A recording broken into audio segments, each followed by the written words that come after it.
Shalom Bapak Ibu yang diberkati Tuhan, kita jumpa kembali dalam FF Osaka, Filmon Wongso Fellowship obrolan santai keluarga Allah.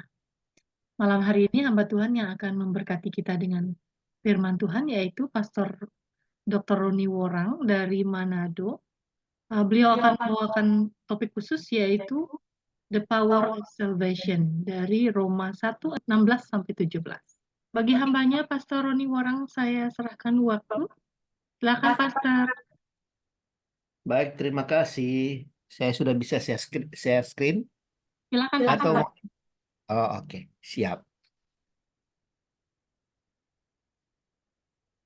Nah, saya minta maaf oleh karena saya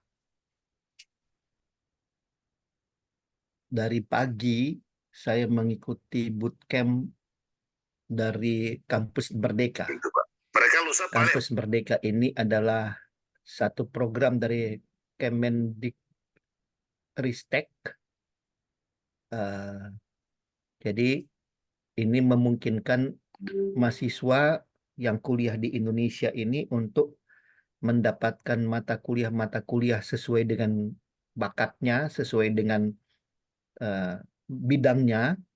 Jadi tidak harus mengikuti fakultasnya, jatah fakultasnya. Dan itu terhitung 20 SKS. Nah, puji Tuhan, saya masuk di dalam tim pengajar dari Kampus Merdeka. Setelah semester lalu saya masuk dan terpilih sebagai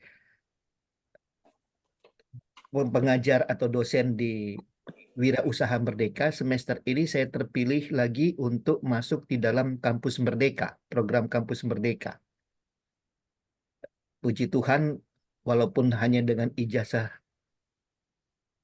teologi, tetapi saya bisa masuk untuk membawa mata kuliah umum. Kalau di Wirausaha Merdeka, saya mengajar tentang bisnis, termasuk bagaimana negosiasi dan sebagainya.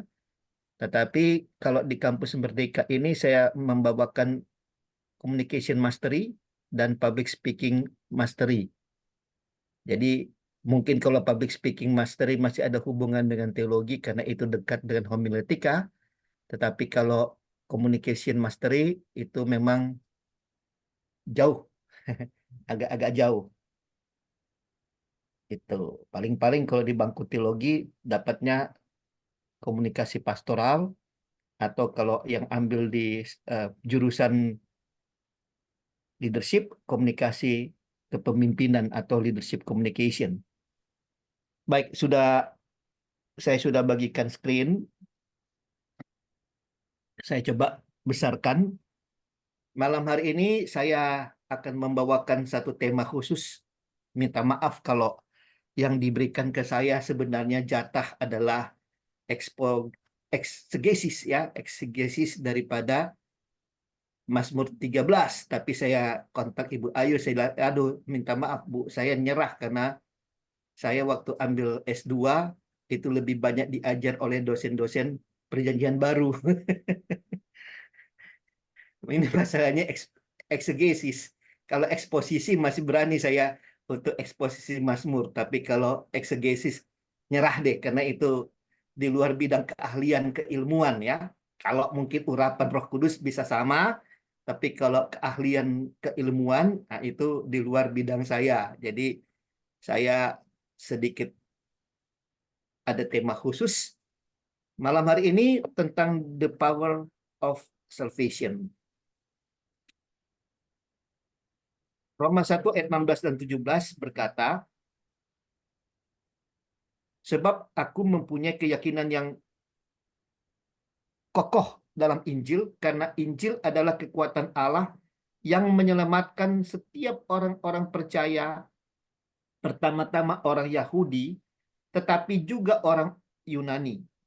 Sebab di dalamnya nyata kebenaran Allah yang bertolak dari iman dan memimpin kepada iman, seperti ada tertulis, orang benar akan hidup oleh iman. Nah, kelihatannya saya atau materi ini akan mengarah kepada dasar-dasar doktrin Kristen, Tapi mungkin saya akan coba aplikasikan oleh karena the power of salvation ini kayaknya gaungnya mulai melemah saat ini di gereja-gereja Tuhan, di mana sebenarnya the power of salvation ini bukan hanya untuk membangun iman kita, kepercayaan kita, tetapi lebih daripada itu, meletakkan di dalam diri kita semangat evangelism, ya, semangat penginjilan atau semangat misi. The spirit of mission itu harusnya terbentuk daripada the power of salvation. Bagaimana kita boleh melihat kekuatan atau tenaga atau energi yang luar biasa daripada yang namanya keselamatan.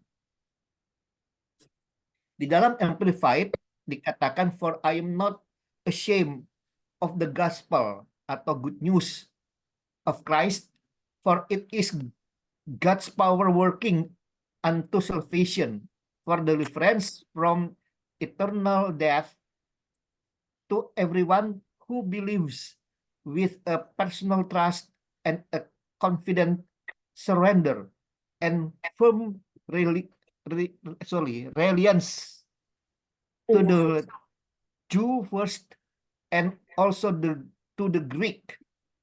For in the gospel of righteousness which God ascribes is revealed, both springing from faith and leading to faith. As it is written, the man who through faith is just an upgrade shall live and shall live by faith. Itu terjemahan dari Amplified yang mungkin tidak terlalu banyak perbedaan dengan terjemahan daripada Lembaga Alkitab Indonesia. Hanya ya mungkin agak sedikit penekanannya di sini. Kalau dikatakan di dalam Alkitab LAI, terjemahan LAI mempunyai keyakinan yang kokoh, tapi kalau dalam terjemahan Amplified dipakai saya tidak takut, saya tidak malu, ya, untuk terhadap Injil, terhadap kabar baik dari Yesus Kristus. Nah, oke. Dalam hal ini, mari kita coba lihat sebenarnya apa itu kabar baik. Apa itu kabar baik? Kalau kita perhatikan, dalam hal ini yang pertama-tama kita boleh lihat kabar baik itu hakikatnya adalah Tuhan menyelamatkan Anda. Tuhan menyelamatkan kita. Nah, dalam bahasa Yunani dipakai kata soteria, yang secara harfiah berarti pembebasan, kelepasan, kesehatan, hidup yang penuh dengan kebaikan yang selalu dihubungkan dengan karya dan pelayanan Yesus Kristus. Itu soteria. Sehingga kita boleh lihat bahwa keselamatan itu pertama-tama ditujukan kepada orang yang percaya Yesus Kristus tanpa memandang suku dan bangsa.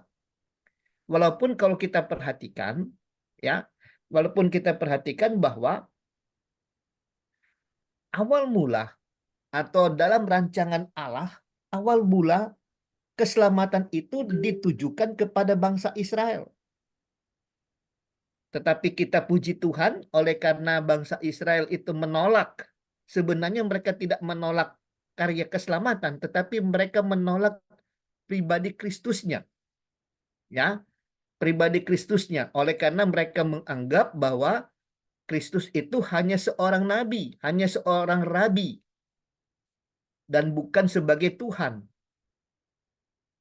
Nah, saya dari tahun ke tahun tetap masih juga ada mendengar bahwa di kalangan Kristen pun masih ada yang mengatakan Yesus Kristus itu bukan Tuhan. Tapi sudahlah, kita sebagai, ya terserahlah, kalau orang yang mau mengatakan kita menganut teologi yang konservatif, terserah, tapi kita berpegang pada Alkitab. Yesus Kristus itu adalah Tuhan, bukan separuh Tuhan. Dia 100% Tuhan, 100% manusia. Keselamatan itu kemudian perlu diwartakan dengan penuh keberanian. Nah, ini yang di dalam bahasa atau terjemahan daripada Amplified tadi, not be ashamed, ya, penuh keberanian, tidak takut, ya, tidak menjadi takut, tidak ragu-ragu dalam memberitakan. Nah, dalam hal ini saya coba mau menekankan di sini, keselamatan itu perlu diwartakan. Ditawartakan oleh setiap anak Tuhan tanpa ada perbedaan. Jangan dikatakan, oh ini cuma tugas hamba-hamba Tuhan. Betul, memang ini tugas hamba-hamba Tuhan. Tetapi Anda juga sebagai anak Tuhan, juga sebagai hamba Tuhan. Karena apa? Karena Anda juga melayani Tuhan Anda. Jadi, hal mewartakan kabar keselamatan itu adalah tugas kita semua.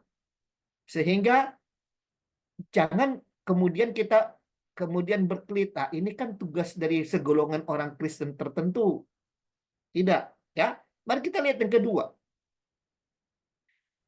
Keselamatan itu atau kabar baik, maksud saya, kabar baik itu adalah dinamik yang menghancurkan penghalang Anda dan saya.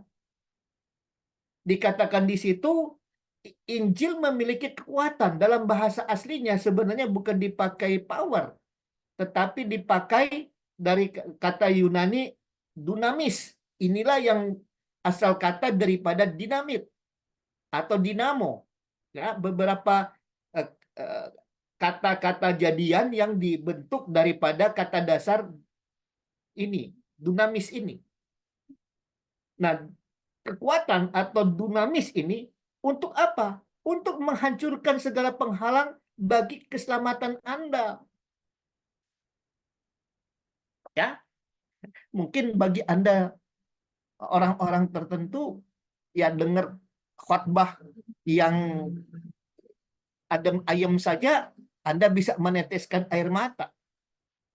Tetapi ada orang-orang tertentu kalau pengkhotbahnya adem ayem khotbah, lebih enak tidur. Ya, kalau pengkhotbahnya tidak berkhotbah berapi-api, ada malas dengar. Ya, itu salah satu penghalang. Belum lagi penghalang-penghalang dalam budaya kita.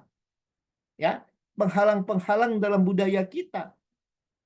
Ada budaya-budaya dari daerah-daerah tertentu mengatakan bahwa ketika ada pertentangan antara budaya dan Injil, maka harusnya Injil yang mengalah kepada budaya.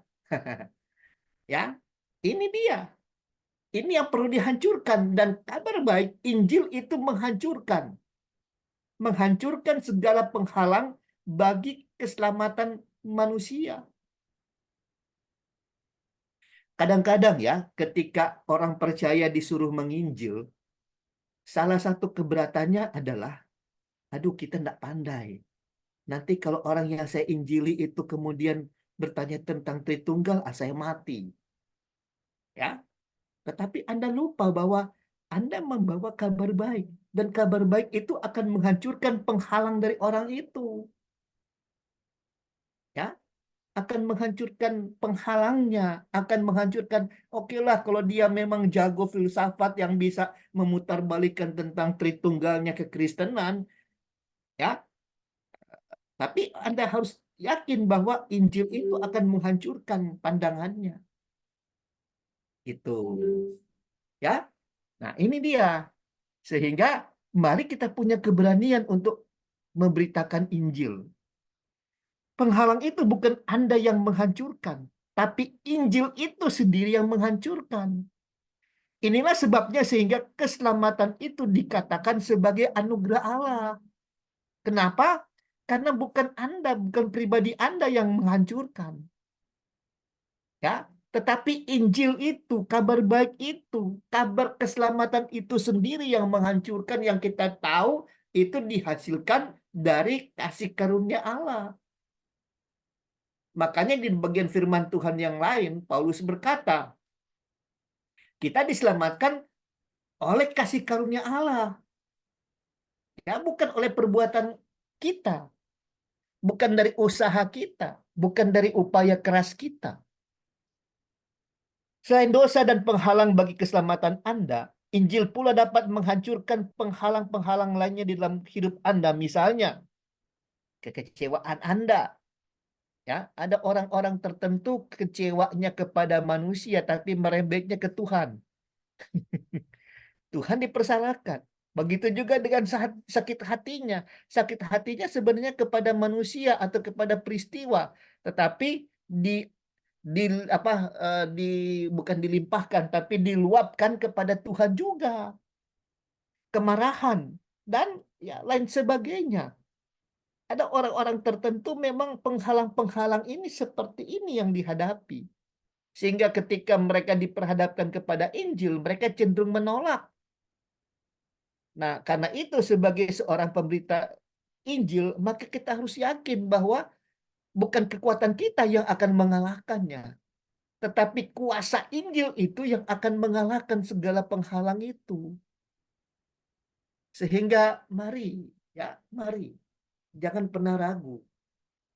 Ya.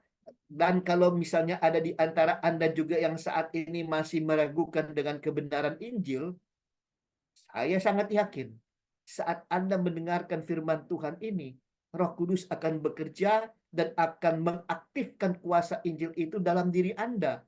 Sehingga tanpa perlu saya ngomong lebih tinggi lagi, lebih jauh lagi, tanpa kita berdiskusi ataupun bertukar pikiran dengan menarik urat leher sebentar, itu sebenarnya nggak perlu terjadi. Karena apa? Karena kuasa Injil yang dikerjakan oleh Roh Kudus itulah yang akan menaklukkan Anda. Ya, jadi sekali lagi, kalau Anda boleh diselamatkan, sekali lagi, itu bukan karena kehebatan pemberita Injilnya, bukan.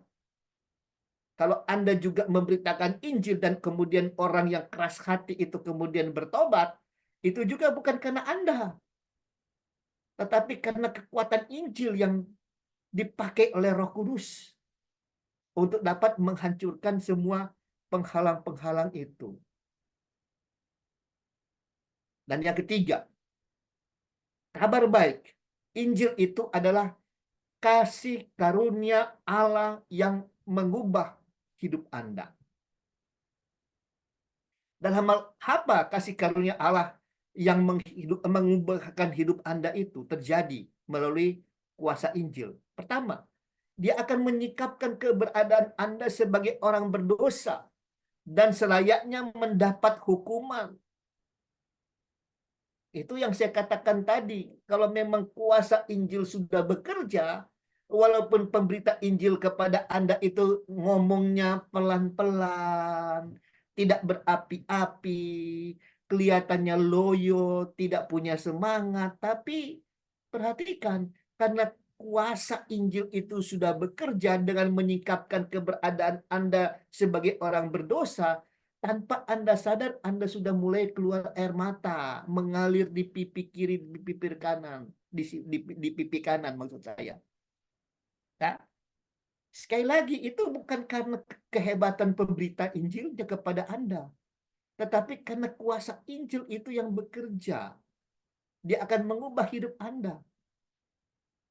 Yang kedua, dia akan menyingkapkan bahwa Anda tidak mampu berusaha sendiri untuk mendapatkan keselamatan. Sehingga Anda bisa melihat ketika Anda disampaikan Injil oleh seseorang, orang itu tidak perlu memaksa Anda sebenarnya. Kenapa? Karena Roh Kudus akan menyingkapkan melalui kuasa Injil itu. Sehingga Anda merasa, wah memang betul, tahu, memang betul, saya memang tidak mampu. Saya hampir pakai logat Makassar. Tidak mampu tahu. Ya, kita tidak punya kemampuan. Dan lebih daripada itu, dikatakan dalam bagian firman Tuhan yang lain, Paulus berkata, setiap orang yang lahir dari Allah, ia adalah ciptaan yang baru. Yang lama telah berlalu, sesungguhnya yang baru sudah datang.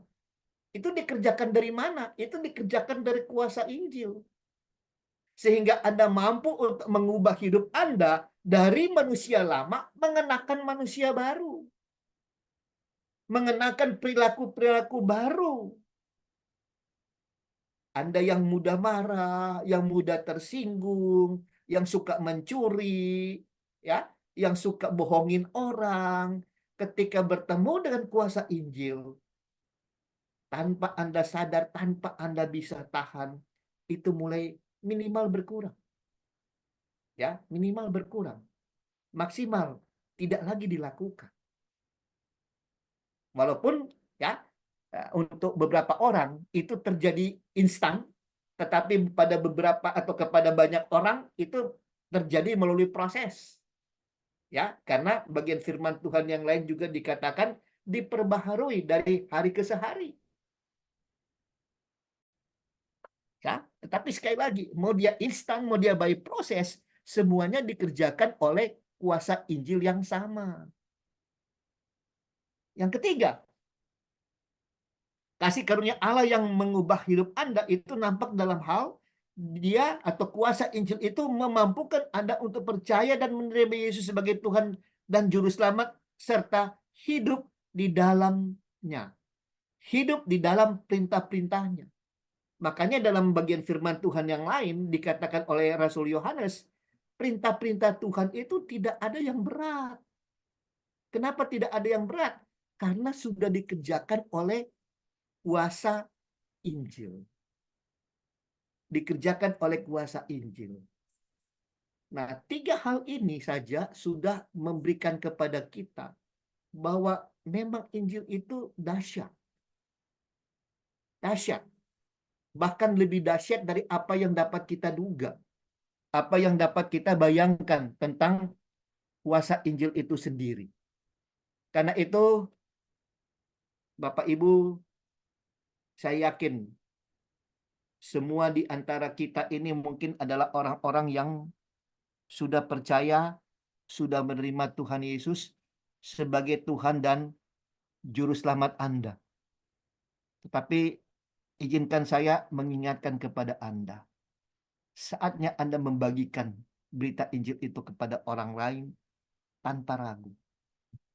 Jangan takut dengan latar belakang orang yang Anda layani. Jangan takut dengan bahasa apa yang Anda akan pakai.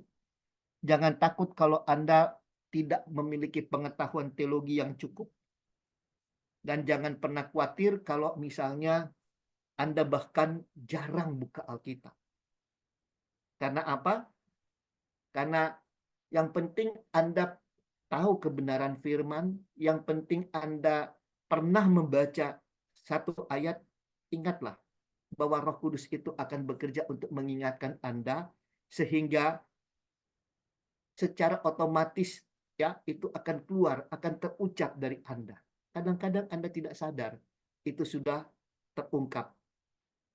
Dan bahkan ya, ketika Injil mulai disampaikan kepada seseorang, di dalam kemampuan Anda, termasuk kemampuan mengingat ayat-ayat itu, terkadang mungkin ayat itu Anda hanya ingat mungkin 50% atau 60%. Tetapi Roh Kudus akan memampukan Anda untuk kemudian menjelaskannya kepada seseorang dan penjelasan itu langsung menggugah hatinya. Karena itu ingin saya katakan, jangan pernah ragu ketika Anda mau memberitakan kebenaran firman. Tetapi jangan kemudian juga dengan statement saya jangan ragu untuk memberitakan firman, memberitakan Injil sampai Anda terlalu pede. Tidak, ya. Jangan ragu artinya Anda tetap melangkah untuk patuh kepada pimpinan Roh Kudus. Selanjutnya, kuasa Injil yang akan bekerja melalui setiap kata dan kalimat yang Anda ucapkan. Dan Anda akan lihat dan Anda akan mengamini kebenaran firman ini bahwa Injil itu adalah kekuatan Allah yang menyelamatkan banyak orang. Saya percaya apa yang dikatakan oleh Rasul Paulus ini kepada jemaat yang ada di Roma itu bukan hanya sekedar doktrin yang dibangun dengan pikirannya sendiri, tetapi itu adalah lahir dari pelayanannya dalam memberitakan Injil. Tuhan Yesus memberkati kita semua. Mari kita akan mengucap syukur di dalam doa. Bapa, kami bersyukur karena kami boleh mendengar bahwa Injil itu adalah kekuatan Allah yang menyelamatkan semua manusia. Dan kami bersyukur ya Tuhan kalau kami adalah orang-orang yang masuk dalam bilangan orang-orang yang telah diselamatkan itu. Tetapi selanjutnya ya Tuhan, adalah tugas kami untuk membawa berita keselamatan ini kepada banyak orang dengan tidak takut, dengan tidak ragu-ragu, dengan tidak maju mundur ya Tuhan, tetapi dengan keberanian kami boleh memberitakan Injil karena kami percaya di dalam Injil itu sendiri ada kekuatan Allah yang akan mendobrak, yang akan menghancurkan setiap penghalang-penghalang, sehingga orang yang kami beritakan Injil itu akan menerima Engkau sebagai satu-satunya Tuhan dan Juru Selamat dalam kehidupan mereka. Urapi kami Tuhan dengan pengurapan Roh Kudus-Mu.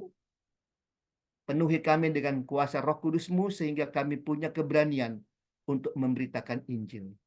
Di dalam dan atas nama Tuhan Yesus, kami telah berdoa dan bersyukur untuk firman yang kami dengar pada malam hari ini. Amin. Amin.